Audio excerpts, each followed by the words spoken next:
If you happen to be living in Egypt a few thousand years ago during the times of the pyramids, and you happen to get a migraine headache or a fever, chances are that the doctors would have prescribed a practice that was known as bloodletting. They would have taken a sharp piece of wood, pierced your skin, and let some blood out in the hopes that you would recover. And if you were really lucky, instead of using a piece of wood, they would have used leeches. Fast forward a few thousand years, and if you were living in the time of the ancient Greeks, the same thing would have happened. If you were living in the great Roman Empire, the same thing would have happened. And if you happen to be the first president of the United States, just a few hundred years ago, the same thing would have happened. George Washington got a sore throat. It got progressively worse. Then George Washington told the doctors that the only way to cure him is by letting some blood out. It is said that 5 to 7 pints of blood were drained from George Washington's body, and doctors today say that the most likely cause for George Washington's death was bloodletting. It doesn't make sense in today's medical technology. But why? Why was this practice carried on for thousands of years, even though today we know it's wrong? The answer gives us a lot of answers in our own life, which we'll talk about today. BAPS Better Living. Be better. Do better.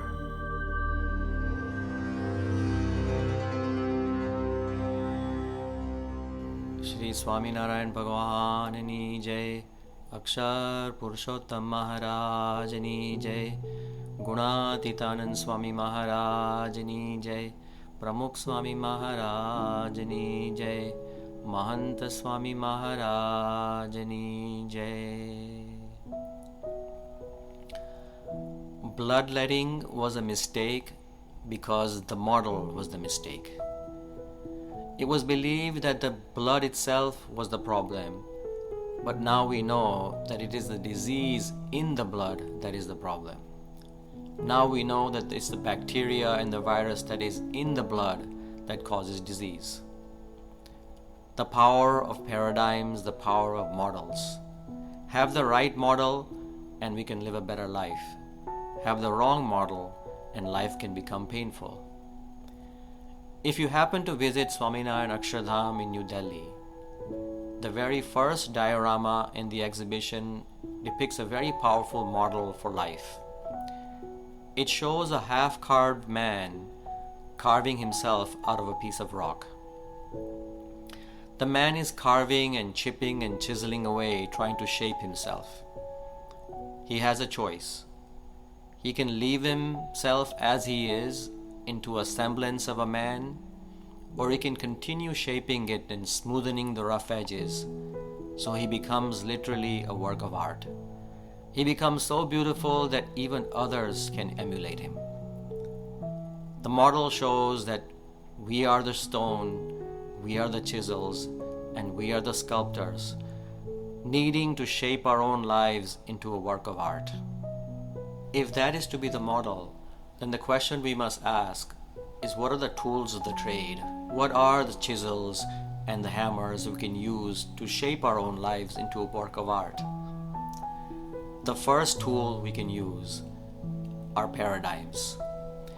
We already talked about the importance of paradigms, but models have a tremendous impact in all of life. For many thousands of years, mankind has been wondering, why do the stars move in the sky the way they do? And based on what was observed, man created a model of the universe based on observation. And the observation was pretty obvious, that we are still, the earth is still, and everything revolves around us. And so for thousands of years, people believed in the earth-centric model of the universe, that we are the center and the stars and the moon and the sun all revolve around us. But regardless of all the models that were created, there were a few stars that could not be explained, and their motions in the sky didn't follow the right model.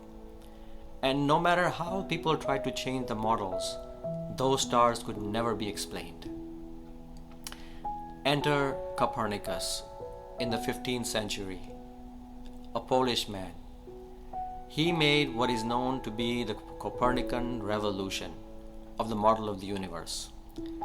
He said that the best way to explain every single star in the sky is not by having the Earth at the center of the universe, by changing the model and having the Sun as the center of the universe.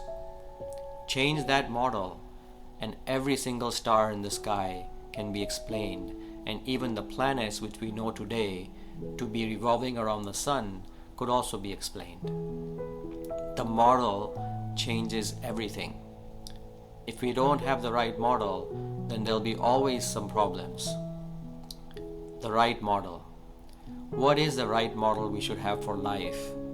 The first paradigm, the first model that Hinduism teaches us to think about is, who am I? Who are we really? Imagine a prince playing the role of a beggar. During the play, he plays his role very nicely. But then after the play, he continues to play the beggar. We would call him ignorant or a fool. You are actually a prince, but why are you continuing to play the role of a beggar in real life? Bhagavan Swaminarayan says in the Vachanamrut, in his discourses, that the greatest mistake we make in life and the greatest form of ignorance is not really looking at ourselves and our own self in depth. He says that ultimately the seer sees everything in the world, but the seer fails to see himself.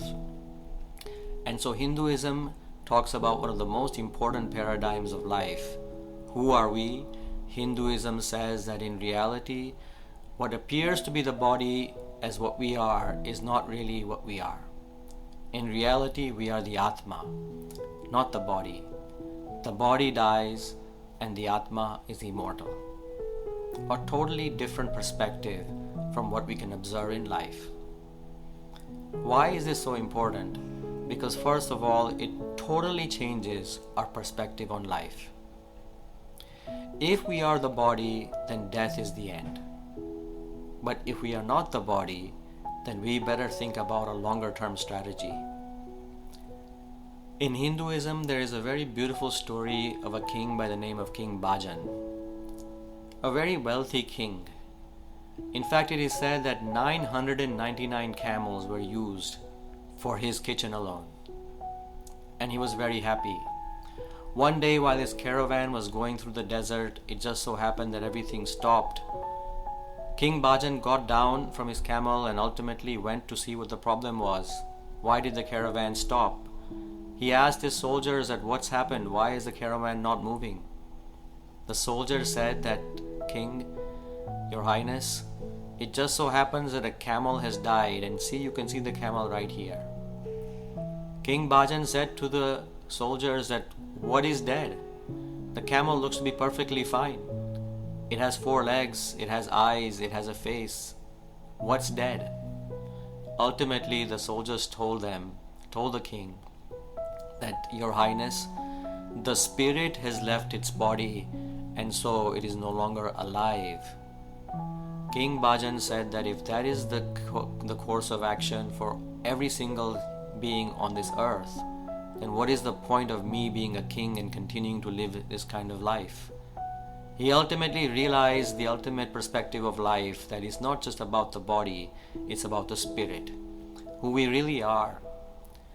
Secondly, the moment we change this perspective of the physical body is not being ourselves, but the Atma being ourselves, it totally levels the playing field of life.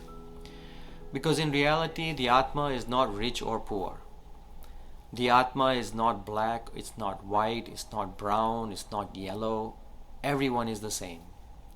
The Atma is not male, it is not female, it is not Brahmin, it is not a Kshatriya, it is not a Vaishya or a Shudra.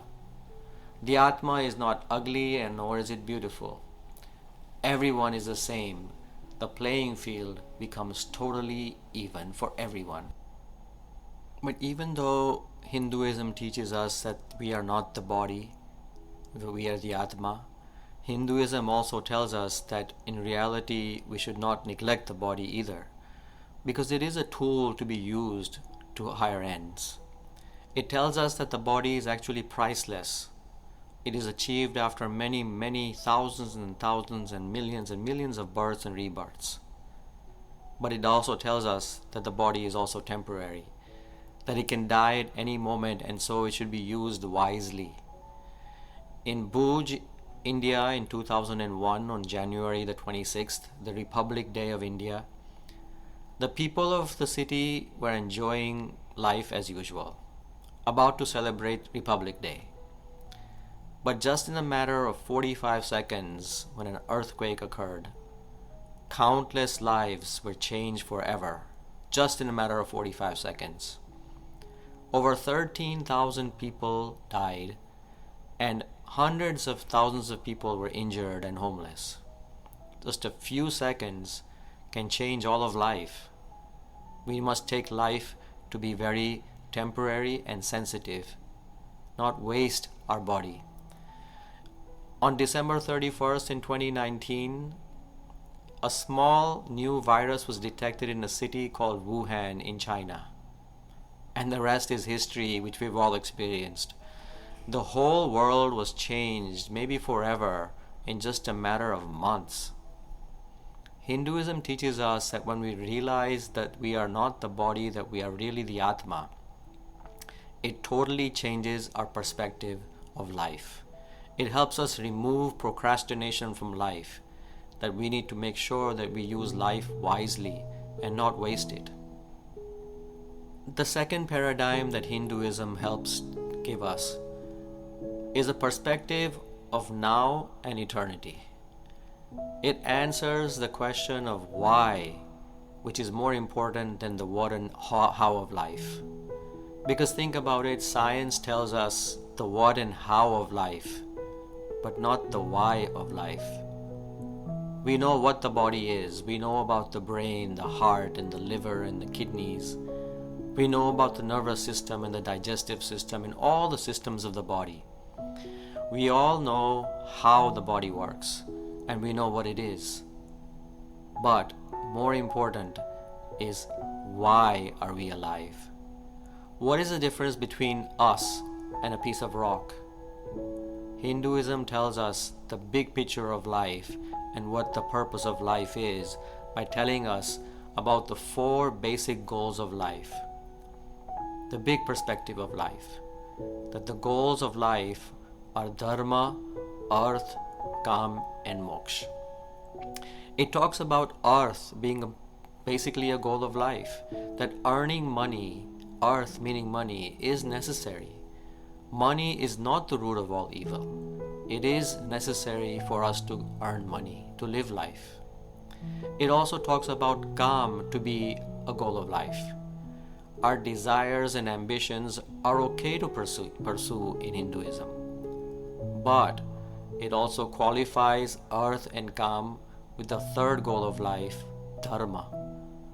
The previous 2, arth and kam, should be within the confines of dharma, within the confines of limitations and rules and disciplines. But then Hinduism tells us that it's not just about arth and kam and dharma. The 4th goal of life gives us the ultimate perspective of life, which we should not forget. That the real goal of life, the greater goal of life, is at the end, we want to ultimately get moksha, to release ourselves from the cycle of births and deaths to which we've been bound for countless births in the past. It is the ultimate answer to the why of life, why we are alive. Because Hinduism tells us that it is better to think about the long term than just to think about the short term. Pujya Yogiji Maharaj used to tell a very beautiful story about a king. It just so happened that a king once died, and the new king that was put in his place was told that you can rule the kingdom, but there are 2 conditions. that you can only rule the kingdom for 5 years, after which you will have to be exiled into the forest. So the king ruled very nicely for 5 years, and when the 5 years were done and he was about to go into exile into forest, the whole kingdom was crying because the king had to go away into exile in the forest. But the king was actually very happy. Why was he smiling when the whole kingdom was frowning and crying? Because in reality, the king used those 5 years to build his palaces in the forest so that when he goes into exile into the forest, he could enjoy life very nicely in the forest. He thought about the future, not just about the present. Yogiji Maharaj used to tell us that this is the story of life. Think about the big picture of life, that the ultimate goal of life is moksha, not just about this life that we live today. It helps us prioritize our time and tells us what matters the most in life. Many times we live our life on a day-to-day basis, forgetting the big picture. But that big paradigm of life helps us shape our own lives and mold it in a better way. So we learn today that the paradigm is very important.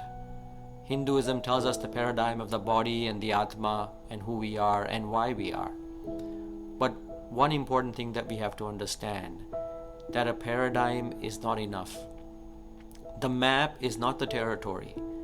We need to also move in the territory. So what drives us forward? What gives us the energy?